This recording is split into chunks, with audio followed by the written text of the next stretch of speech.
Bonjour, this is G, and welcome to Behind the Mic Live, where I sit down with incredible coaches, public speakers, and entrepreneurs who are making big rockstar moves in their business. Today, my rockstar guest is Zara Janjua. She is a BBC Broadcaster Multi-Hyphenate. We're going to talk about that. So please welcome to Behind the Mic Live, Zara. Hello. I love How are the you? lilt, Gregory, that you put on my name, that little Janjua. It makes it sound a lot more exotic. So this is according to your LinkedIn, right? You are a multi-hyphenate. Your LinkedIn says Women of the Future finalist, award-winning TV and radio presenter, comedian, writer, producer, director, filmmaker, charity trustee, and media and presenter training instructor. I'm very greedy, aren't I? So who is Zara? Lots of things to lots of different people, lots of the time. I really enjoy this term multi-hyphenate, and it was Mhm. a business piece of terminology that was coined by a journalist called Emma Gannon. And I've always really struggled to figure out where I fit into things because I didn't really know where I belonged. And actually, I think it's something that comes from a mixed race. I'm half Pakistani, half Scottish. And I think sometimes when you have this sort of identity crisis going on in the background, you do struggle to figure out where you fit in life. And I always thought this was negative until, maybe about 5, 6 years ago, or just before then, really, when things started to fall into place. Instead of worrying that I didn't have one label to assign to myself, I started to Right. embrace a lot of them. And it just everything, well, that's where all the magic started to happen, was where I thought, we have these man-made constructs, these job titles, and actually leaning into the skill set that you have behind them to identify yourself just felt a lot more comfortable to me. Yeah. So how when you meet somebody, like let's say you met Richard Branson in the lobby of a hotel, and he says, "So what do you do? What do you say?" Oh gosh, you want my elevator pitch, don't you? I mean, I'll try and distract you instead with the story that I did actually work with Richard Branson. Oh, Um, okay. Okay. Tell us on that. Yeah. Stonewall, Pride 50. So Stonewall 50 out in New York. We Okay. were out with him on the first ever Pride flight, which was from Heathrow to New York or Newark. Nice. Nice. And it was amazing. Oh my goodness. I create part of the creative team behind it. And so we were doing lots of filming on the plane. There were DJs. No one stayed in their seat the entire time. They had these amazing goodie bags. There was DJs. It was just a full party for Yeah. Yeah. 7, 8 hours in the sky. And when we landed, they then put on this beautiful night at the One World Observatory Okay. Okay. on the top floor, and it was stunning. And so, I've interviewed him, I've worked with him.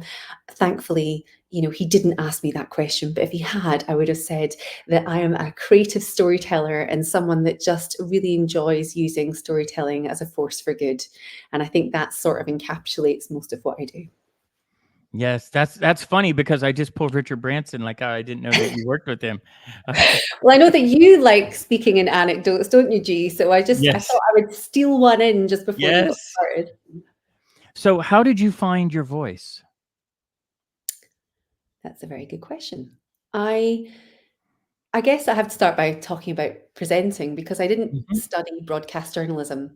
I studied print journalism Mhm. and spent a very short time doing print journalism before I sort of sold out. I was in human rights journalism, which felt very much where my values and my heart wanted to be. Mhm. But there was no money in it. And, I had graduated and I was desperate to try and find and establish a career. So I was offered a job in the oil and gas sector, probably the exact opposite from human rights journalism. And I moved my then partner at the time up to Aberdeen in the Yeah. northeast coast of Scotland. Yeah. And I lasted about 3 months in this job, and I Wow. was sacked. I've been sacked a lot. I'll be full disclosure. I get sacked a lot. I'm an independent thinker, I'd like to say. Yeah. Yeah. So I found myself in a position where I just needed a job, and I was very lucky that at the time, Scottish Television, our TV channel, they were looking for people to write online. And Mhm. it was the first time I was exposed to a newsroom, and I loved it. It was so busy. I mean, I was writing online, but there were journalists flying in with cameras and footage and shouting headlines, and they were going live, and it was just really cool. So I started picking up cameras and playing with them, staying Mm-hmm. into Mm-hmm. auto cues, Yep. lots of things like that. And there was one of the journalists, in fact, she's the senior anchor for the show. She came to me one day and said, listen, I can see you're doing all this work. We don't really have anything internally that can help move you across into broadcast, but why don't I take you, every other lunchtime and teach you Mm-hmm. how to use the auto cue and how to present. I think Nice. you're a great presenter. And then within 3 months, I was presenting the news in the capital in Edinburgh. So Nice. Andrea Breimer, I always like giving her a little shout out because she is, she's a women's woman and I love her to bits and I'm still very close with her. So yeah, I had that opportunity and that was the first time Mm-hmm. I started to establish my voice. But news presenters don't really have much of an identity. They might get away with wearing little socks, crazy socks every now and then, doing a little cheeky wink, but there's nowhere really to go in Really? news. And I don't think you can really build on that and on your Yeah. voice. And so when I moved into working in entertainment and doing Mm-hmm. podcasts and things, that I had to undo a lot of that. Good evening and welcome to STV News. That voice that you adopt The when you, BBC voice. Yes. yeah, that Yes. is I have BBC on right now. Yes. Yes. the Yes. tone, the little, Yes. everything that you Yes. adopt when you're doing that sort of stuff. Yes. I had to untangle Mm. that to really learn. And I think it was listening to podcasts, especially. My goodness, haven't podcasts been fantastic for just changing the playing field completely? Because I think people, we used to, certainly in this country, it was a good evening and welcome to the BBC. That was the voice that we used to listen to. Whereas now people enjoy listening to other people's Uh, real authentic voices, don't they? They don't mind if you've got a few ticks or you yeah. do whatever you do. And I think that's made us all relax. But it's funny having to learn how to just be yourself, which is something that I think we spend our whole lives learning to do, isn't it? Yeah, it's funny you say like the BBC voice because I started out in radio. I wanted to be a radio DJ since I was 5 years old, and then at 16 I became a radio DJ. And we had what was coined back in those days. This was a while ago, the Ron voice, and that was "Hey, how you doing? We're ready to rock it." It was like that you just flip that voice on, and it's like what I love about podcasts is think about it. Before podcasts, the only way you could really talk to people is if you went on radio or TV, and then podcasts opened up. Now Oh we yeah. can have real conversations. Yeah, and it's that authentic Yeah. feel, I think, that we all crave. I really enjoy listening to it, but sometimes you do need to be able to use your voice to command. It's being Right. able to adapt it to different situations for what the need is. I mean, when I'm doing event hosting, presenting, or even announcing, so that when I'm particularly with certain awards, I work very closely with the Women of the Future Awards. I was an alumni, Right. as we mentioned at the Right. start. And so sometimes I'll still do the awards announcement. So for the next category in this, we Right. You have to. awards Right. announcement. Right. So It's we like need you to, flip a switch. yeah, You flip a yeah. switch. We spoke a little bit about this when we first met, didn't we? Yeah. Yes. On the There coffee is chat. Yes. that need to switch up depending on what you're doing. So you have so many great qualities. What would you say is your number one rock star quality? Oh, I mean, I don't know how much this is going to relate to what I do, but I'm going to make it relate to what I do. Okay. I would say if I have a superpower, G, it would be attracting the most amazing women into my life. I am Hmm. just beyond. I don't Okay. know what it is. I don't know why these amazing, powerful, influential women really love me, but I love them too, and I seem to make friends with them everywhere I go. And for me, that's a rock star quality. Is these are people that I've met through. Often, sometimes it's not really knowing who people are and just being able to connect. That ability to build connections, I think, with people, which is probably Yeah. what it breaks down to. I really enjoy people and connections and Yeah. socializing, and actually a lot of the opportunities I have now have come from those connections that I've built with people. There was, for example, I was in Nepal. I was filming a documentary, Mm-hmm. and I was in Monkey Temple, which, if anyone's ever been to Kathmandu, it's 365 steps up to the Oh my top of God. a Oh. beautiful hill, and you look down and you can hear all the traffic and the bells chiming and stuff in the background. And they have lots of Tibetan monks lighting incense, and I had Mm-hmm. framed up Mm-hmm. this beautiful shot. So there was a monk, and it was silhouetted, and the backdrop of all that noise in the background, just in the distance. And I could see the smoke coming up, and I went to press record, and something hit the back of my neck, and it was pee. I got peed on by a monkey, just to say. It wasn't a In person. Kathmandu. It wasn't a person. I did get peed on by a monkey. Those A monkey. monkeys. And They had a lot of monkeys over there. Yeah. I know. When I turned round, I was obviously swearing my head off, being a typical Scot. Oh And no. this lovely Canadian woman said, that's probably good luck. And Good she had luck. a big Okay. thank you and help me. Well, I don't know. They say that. I think people just say it to make you feel better. But she turned out to be Jennifer Jones, who was the first female Rotary International global president. And her and I sparked up this wonderful friendship. She was actually part of the tour group that I had gone with to film with. And we remained very, very good friends for a long time. And actually, she had contacted me to go and film something in Guatemala last year. Nice. And as a result of that, had said, listen, it's my presidential year. I Yep. have a convention on that we put on every year for Yes. all the 1 million members that we have. It was being hosted in Melbourne at the Rod Laver Arena. And that was, of course, where I did my biggest speaking engagement to date, which was I can never remember the film. I think it was 14,000 Yeah, people. we talked about that at the, in the coffee chat. So what was that feeling like, walking on stage to like a sold out crowd? It doesn't feel real. It's Really? Okay. It felt that you're looking at people just were tiny dots, and of course you've got the big lights in front of you. But I was so energized by it. I went through waves of feeling like, I know that this is a really big deal, and I want to make sure I'm doing a good job here for Jennifer and for the cause that I'm here for. But ultimately, when I'm nervous, I like to tell myself that I'm excited, and also that no matter what, I'm going to just enjoy myself and learn something in the process. And so I think that kind of takes the pressure off. I don't feel like I have to be perfect at anything. I'm not a perfectionist at all. Right. I just want to enjoy life, G. Yeah. I just want to have fun and do cool things and be a nice person. We talked about that too, like with your favorite rock stars, pop stars on stage. If they miss a lyric, they just go on. If the guitar player plays the wrong note, they just go on. If you don't, I want to talk about some public speaking tips, but for people out there public speaking, if you don't bring attention that you said the wrong thing or screwed up or anything, the audience literally has no idea. So what was it like when to overcome that just not fear, but just that nervous energy of walking out on stage? Like what are Something some did tips go you have? wrong. Yeah. Something did go wrong, and I keep forgetting it went wrong. Oh, really? What went wrong? My mic wasn't working. Yeah. Oh no, what'd you do? Well, so I hadn't really experienced this sort of feedback, and when I stepped out and I started speaking, I realized the mic wasn't working. And so I watching the footage back, it's seamless. I mean, the team were fantastic. So Yes. this is where you kind of have to trust your team know what they're doing. Yes. But they were very, very quick in running on with a handheld mic. Yep.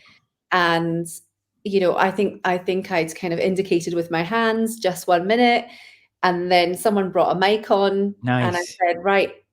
And went to start again. And there was a big round of applause, because I think people just appreciated how seamless it was. Seamless, and how real it is that things happen. But it didn't throw me in the slightest. I feel like, I mean, it can do. And it's those technical things that you can't encounter, you can't really plan for. And they always happen at the times you least want them to, or least expect to. But it's a lesson in just everything will be all right as long as you remain nice and calm. And it's not the end of the world. I think often in this line of work, nothing terrible is going to happen if there's a bit of a technical failure. And I've watched so many of them, the Tesla truck launch when things don't go to plan. I mean, that was funny. That was funny. You go from there. You can't hide. You just need to kind of, if you're able to find a way of bringing some levity to the situation, or some humanity to the situation, great. But, you know, in terms of a PR advice, probably when you're launching a product like the Tesla truck and you don't, you know, you're trying to demonstrate that it's unbreakable and you smash the window on the first try, it's probably, you just have to hold your hands up and say, okay, back to the drawing board with this one. Let's move on. Let's move on. So, what 3 tips would you have for public speakers, you know, when they're going on stage, or how to present? How do you channel your inner rock star when you're on stage? What tips So do you have?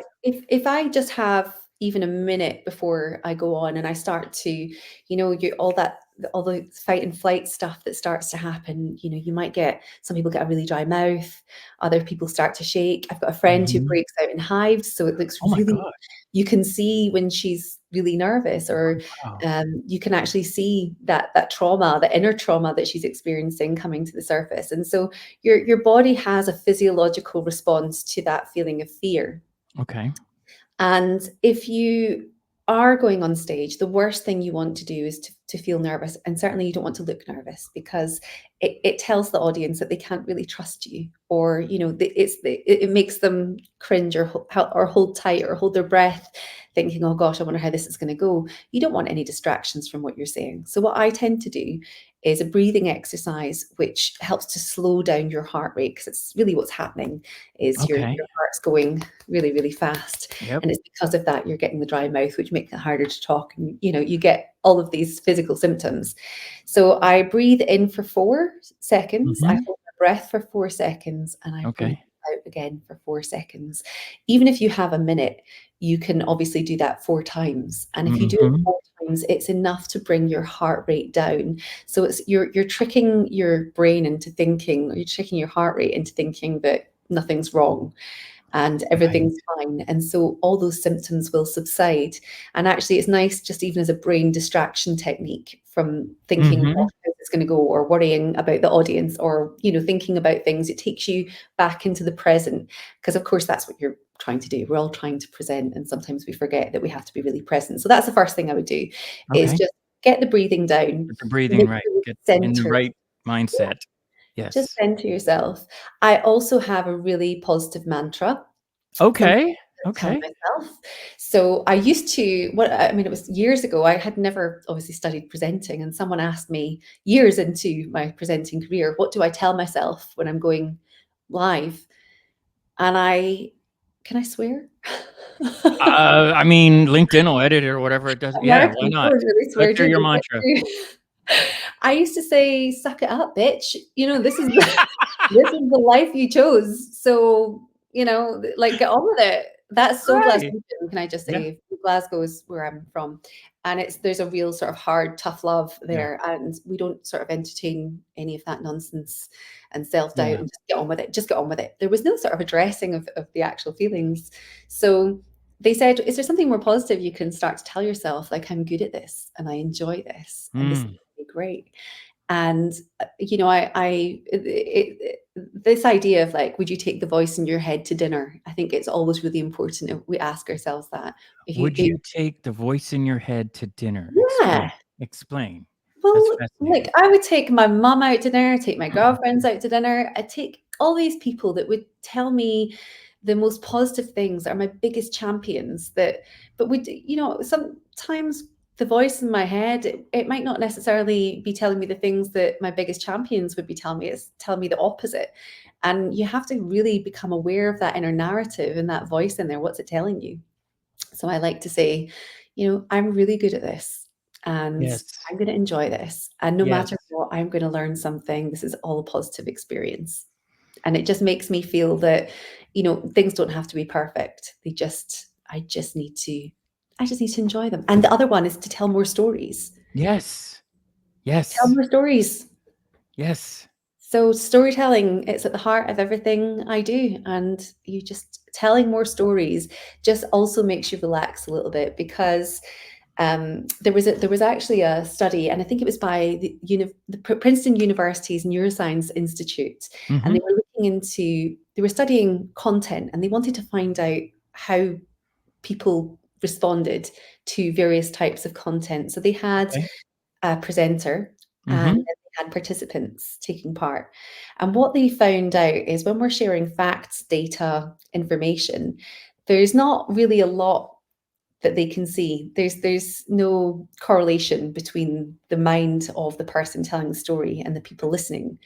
But when you start to tell something emotive or share a story that Yes. makes people feel something, they realize that on a brain scanner, what happens is the mind of the storyteller and the mind of the listener starts to reflect. And so it syncs up, this thing they call brain coupling. So they look the Yes. same. And Yes. isn't that lovely? The idea that we are having a shared experience, that we can make people feel something, because if you want to move people to action, you really need to make Yes. them feel something. If you want to spark memory, implant ideas, that you need to start with feeling. And so, and also just it's easier to remember stories than it is fact-based Yes. information. So Yes, that's the whole concept of my coaching program is storytelling, is set lists, is that you don't have to memorize word for word. Now, you know a lot more about going on stage and having to memorize things, but when you're sharing a story, you don't have to memorize all the details. You can just, I yeah, think when we get in touch with, I think storytelling is sharing our subconscious. And I think that's what connects with the audience, their subconscious. I love the idea of a set list, G. Yeah. This Thanks. is Yeah. because and actually Jennifer Jones, Mhm. she's a brilliant speaker. She's the first female president of Rotary International. When I Mhm. would watch her on stage, she just had this ability to, someone would say to her at an event or anywhere, Jen, can you get up and say a few words, just even 10 minutes? Or Yep. someone might say to her, oh my gosh, someone hasn't turned up. Can you fill for half an hour? I'd watch her. She was a pro. And eventually one day we were on a tour bus and I sort of said to her, listen, what's going on here? Tell me, give me all your secrets. Tell me everything you do. Yes. And she talked about having these mind maps Yes. and being able to, for whatever, just knowing her great stories Mhm. and what the points were and what the kind of moral of the story was or point she wanted to make, and just being able to dip into them so she could almost visualize them when she was up on stage. But starting with a story gave her time as she was telling it to think, okay, the point in this is this, and I'll move Right. to this. And the structure, give her structure. Yes. So structure is important, and that's what a set list does as well, right? Yes. And I think with structure, I look at everything like, because being from the music world, as songwriting. As there's an intro, there's a verse 1, there's a chorus, there's a verse 2, then the bridge. I think a lot of people maybe forget the bridge. The bridge is where you bring the audience in. So like when you join us, when you're part of this, when you just did this charity where you raised a lot of money, when you donate, this is a feeling you're going to get. Like you bring the audience into it. It's just like a artist writing a song, where by So, the time they get to the third verse, you're like, oh, now I get it. yeah, Yeah. because there is an art to to storytelling, isn't Yes. there? Particularly, when you're doing it with a function, with a purpose of, Mm-hmm. whether that's in business and you're trying to sell something. I mean, we're all selling something, and I know that's maybe a bit transactional, but there's, there's an idea behind everything, and it's how Yeah. best can you make that land? What's the best way you can formulate your story or tell your story? What are the points that you need? And I guess it is like that, like a song. If you look to Yeah. it, I mean, yeah, think about it. Like, and then the chorus is what everybody remembers. That's yeah. what they remember. Like everybody thinks they know every lyric to a song and can sing it in the car, but when you get to the chorus, everybody knows the chorus. I've never thought I could possibly be musical until now, but now when I write down when I write down my talks and my speeches, I will Mm-hmm. see them as notes, but Yeah. hopefully I Well, won't think start about what anyway. songs are as stories. They're sharing a story. I think that's such a beautiful way of looking at it. And Yeah. it's really nice to have those sort of analogies at hand Mm-hmm. as well, because of course that's your background, isn't it? That pulls people into your life and it's part of your storytelling as Yep. well. Yeah. So what like who are some of your favorite clients to work with, like in terms of what Gee, I'm not going to play favorites. Come on, they're all on LinkedIn. If I do that, I mean in terms of, going on TV, going on radio, going on stage, public speaking, comedy, what is there one that stands out, not the client, an individual client, but the type of oh, environments that you present in, let's say that. oh. What's your favorite environment to present I in? mean, my favorite is always the one that I'm doing right now because I have a very short attention span, and I throw all my energy into Okay. something when I'm Right. doing it. Right. I will say at the moment I'm a voice actor on a show called Noising Up, and it's a BBC topical, political, satirical radio show. And Nice.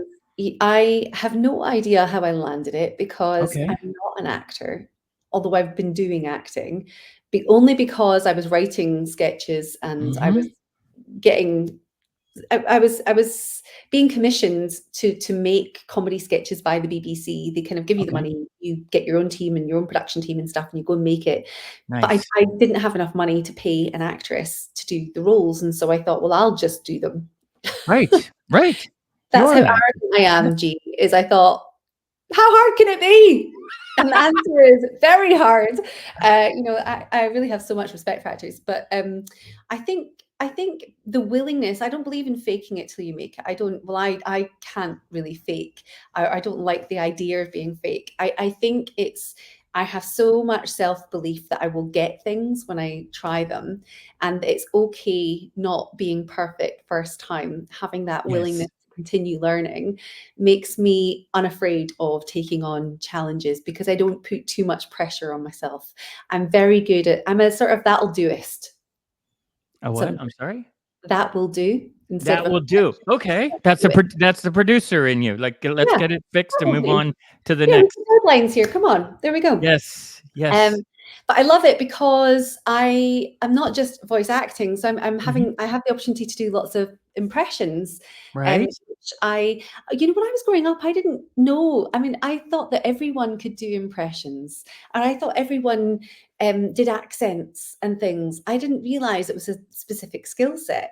That's a I very specific That skill people set. Yeah. have an Yeah. ear for it. Oh, And yeah. so the comedy unit makes some of the Mhm. biggest TV shows and video shows in Mhm. Scotland and the biggest comedy shows, and they've got so many returning sitcoms and series. And Mhm. so working with them is amazing. And they've obviously just seen that I have this, and even without me knowing, and said, we'll throw you in at the deep end and see how you do. And so, I have a list at the moment of ones that I'm practicing, like Jennifer Coolidge, and trying to get, Okay. just even, and the odd ones that just pop up that I'll find myself realizing I can do one and think, I'll let them know that I can do this one just in case anything comes up in future. But I mean, lots of it is Scottish politicians or British-based Right. Right. politicians. Right. Um, Kate Middleton, Kate Winslet. There's lots of kind Right. of Right. just yeah, UK names. But it's fun. I am loving this at the moment because it's really challenging me to, and I think that I have the narrative sometimes when I'm in the room amongst these amazing performers who I work with, where I think, oh my gosh, they're so good, and I don't have any experience doing this. And if you go too far down that rabbit hole of I'm different and I'm not as good as, then Hmm. it can really hamper your experience and your ability. Which comes down to the narrative again, right? What are you telling yourself? Yes. What are you telling yourself going into the rehearsal? Is it this is big and scary and I can't do it and I'm going to be found out? Because if that is, then that's probably what's going to what's going to happen. You're going to feel like you don't belong. So I do try and just get rid of that as much as possible. But I'm loving it. I'm just enjoying the rehearsals. They're so much fun. I can't believe it's my job. I'm being paid to do impressions of Jennifer Coolidge, and Nice. Nice. it's cool. I like it. I like it. Yes, I think there's very similar to actors, actresses, comedians, musicians, athletes. Even just when you decide that this is the craft you want to do, you put all your energy into it, and literally you can do anything from that. So it's like we talked off camera just today. You were telling me about this actor that you interviewed. Oh yeah. All right, all right, all right. All right, all right, Yeah, all yeah, yeah. Let's hear about right. that. Let's hear about that. Matthew McConaughey's amazing, isn't he? Yeah. It was in lockdown when he released Green Lights, Okay. Okay. his book, which was which I love, and I talk to people about this when we are doing presenter training or keynote speaking, Mhm. when I'm coaching people through things, because I think Matthew McConaughey is a great example of someone who has really pushed himself and excelled, and also Yes. he took a moment to go out to the desert, and he wanted to Hmm. figure out where it all went right. Was there a formula? How did he get to where he got to in life? And there's real gratitude there, which is a great lesson. Hmm. How did I Hmm. get here? And he pinpointed all the moments in life where things went wrong. So things didn't go to plan. He was Okay. sacked, he lost a job, his girlfriend dumped him. I mean, who would dump Matthew McConaughey? Well, just saying. But it has happened apparently. When things didn't go Yes. to plan, Yes. he had this all mapped out. And what he realized that these sort of red light moments, the red lights when everything ended, Hmm. they were actually the moments that he experienced most growth and change. Right. So actually they were the green light moments in his life. Right. And I very much feel the same, about my life. And I think if we all took a moment to look at our own lives and to say, Hmm. when did things start going right? We can be really binary, G. I think when things go wrong, when things don't go to plan, we have a habit of, we're late for something, or there's roadworks, or Hmm. we get dumped, whatever it is. We have a habit of thinking that it's the worst thing, and it's bad. It's a bad thing, but it is the point where we're sort of forced to change direction, Right. and often in that time, that's when we will experience the most growth. That's when you'll decide, I'll add a new skill set to my Right. Right. catalog. I'll do something different to what I've done before. And I think the only way you can grow and change and progress in life is by continuing to be a bit uncomfortable, Yes. continuing to live in that space of, I'm challenging myself a little bit today, and tomorrow I'll challenge myself even more. And what's the one big project I can take on that's really going to, throw my life upside down? Right. And I think it Right. takes a very special person to make that happen on their own accord. I think it's much easier to do that when you are dumped, when you are sacked, when terrible things happen in life, that they're happening to you. But I think to be the person that instigates that in your own life, for example, out of the world's population, 75% of us have a fear of glossophobia, of public speaking. That's a huge amount of people Yeah. in this That's world. So yeah. what's going to force you to address that? What's going to force you to change that? Most people will never have this mind altering or life altering moment where they're forced specifically to address that. But I look at people. I know a woman in Scotland. I met her during one of my supposedly red light moments, and Okay. she is in her 80s, and Okay. she is going to these Toastmasters and Yeah. learning how to be a public speaker for the first time in her 80s. And I just applaud that so much, because I think, to have this attitude towards lifelong learning, to know that it's never Hmm. too late, to be embracing new opportunities, and to be thinking, I want to be better, I want to change, and especially I want to overcome this fear of speaking in public, especially for someone, and I know her, she's got such wonderful stories and she's a great storyteller. So I can't wait to see what she does next. But I think you have to be brave to embrace that change. Yeah. Yeah, I think a lot of the fear. I do this exercise in the coaching, the time machine. We don't have time to go into the full thing today. I'll give you the abridged edition, but basically, if we can go back in time in our subconscious to a point where that fear, self doubt, imposter syndrome came in, like, okay, we go to get on stage and immediately remember a time maybe 5 years ago when we tried it and it didn't work out well, right? We're literally going back into time and bringing that into the present. Well, if we can go back in time, why can't we go forward in time? And this is what a lot of the rock stars, pop stars do.